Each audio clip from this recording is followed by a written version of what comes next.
বিসমিল্লাহির রহমানির রহিম। আজকের আমাদের যে পাঠটা হবে সেটা হলো তাকতি নম্বর 1, অর্থাৎ 1 নম্বর পাঠের সঠিকভাবে আমরা পড়তে পেরেছি আর এই অক্ষরগুলো বর্ণগুলো সঠিকভাবে চিনতে পেরেছি কিনা সেটাকে একটু যাচাই করা হবে, পরীক্ষা নেওয়া হবে। এবং আরেকটা ধাপে এটা শেখানো হবে যে আলিফ বা থেকে নিয়ে এই ইয়া পর্যন্ত টোটাল 29টা হরফ, 29টা বর্ণ, এদের অন্য অন্য কী রূপ রয়েছে, অর্থাৎ কোরআনে এবং আরবিতে যখন এই আলিফ বাগুলো ব্যবহার হবে তখন কী রূপ নেবে, রূপ পাল্টে যাবে, সেই রূপগুলো এখানে তুলে দেওয়া হবে এই দ্বিতীয় ধাপে। আর প্রথম ধাপে একটু পরীক্ষা নেওয়া হবে। অক্ষর পরীক্ষা বলতে বোঝায় যে আলিফ থেকে ইয়া পর্যন্ত যে সঠিকভাবে আপনি বর্ণগুলো চিনতে পেরেছেন কিনা সেইটা এখানে যাচাই করা হবে। এখানে আলিফ থেকে ইয়া পর্যন্ত সিরিয়াল হিসাবে দেওয়া হয়েছে, আলিফ বা তা সা, কিন্তু এখানে সিরিয়ালগুলোকে একটু ঘুরিয়ে পরস্পর না দিয়ে একটু আগে পিছু করে দেওয়া হয়েছে। তো আলিফের পরে বা না দিয়ে আলিফ দেওয়া হয়নি, তা দেওয়া হয়েছে, ত দেওয়া হয়েছে। তো এইটাকে যদি না দেখে, এদিকে না দেখে বলে দেওয়া হয়, বলে দিতে যদি কেউ পারে তাহলে বোঝা যাবে যে সে অক্ষরগুলো, বর্ণগুলো পুরোপুরি চিনতে পেরেছে। তো এরকমভাবে আমরা পড়ব যেরকম এখানে পড়েছিলাম। যা 3 নম্বর লেখা আছে সেগুলো তিন টান হবে, যেগুলো 1 লেখা ছিল সেগুলো 1 টান হবে। এখানে কিন্তু কিছু লেখা নেই, বুঝে আপনাকে এই টানগুলো দিতে হবে। তার মানে এগুলো বারবার পড়তে হবে। তা আমরা 1 আলিফ টান দেবো, কারণ এখানে 1 লেখা আছে। এখান থেকে এখানে দেখার দরকার নেই, এটা আগে ভালো করে পড়ে নিতে হবে। তারপরে ত 1 আলিফ টান, সা 1 আলিফ টান, সিন 3 আলিফ টান, এইভাবে পুরো শুরু থেকে শেষ পর্যন্ত পড়তে হবে।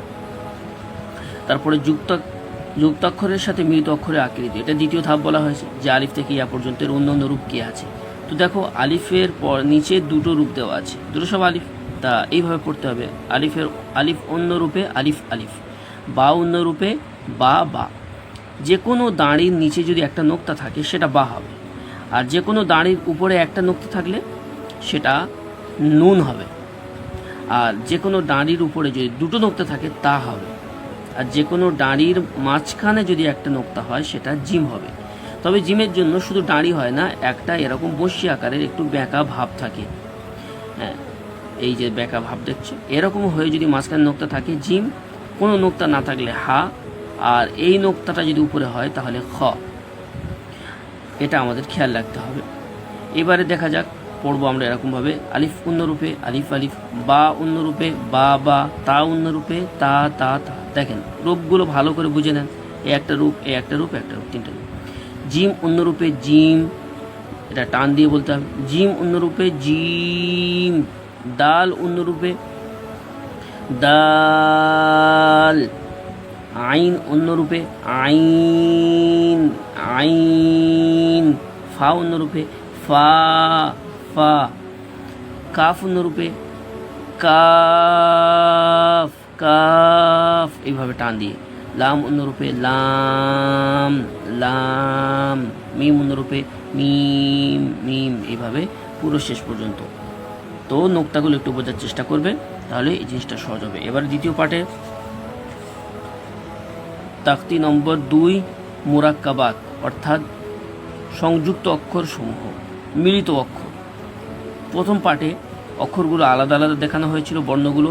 এবারে বর্ণগুলো একে অপরের সাথে মিলিয়ে কিভাবে দেখা হয়, কিভাবে পড়া হয় সেটা এখানে শেখানো হবে। এখানে 2টো অক্ষর মিলিয়ে পড়া হয়েছে প্রথম ধাপে।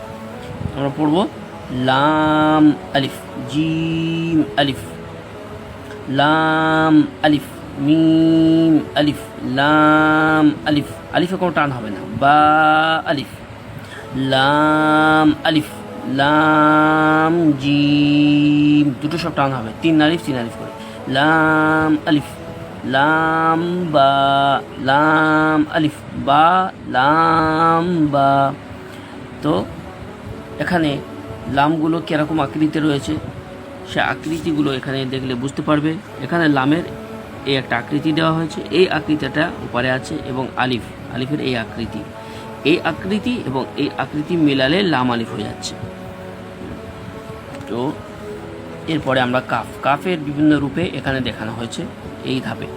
কাফ বা, কাফ তা, কাফ আলিফ, কাফ আলিফ বা, কাফ তা, এটা কাফ। এই যে লম্বার উপরে এই চিহ্নটা, কাস্তে টাইপের চিহ্নটা, এটা হলো বা বগের গলার মতো।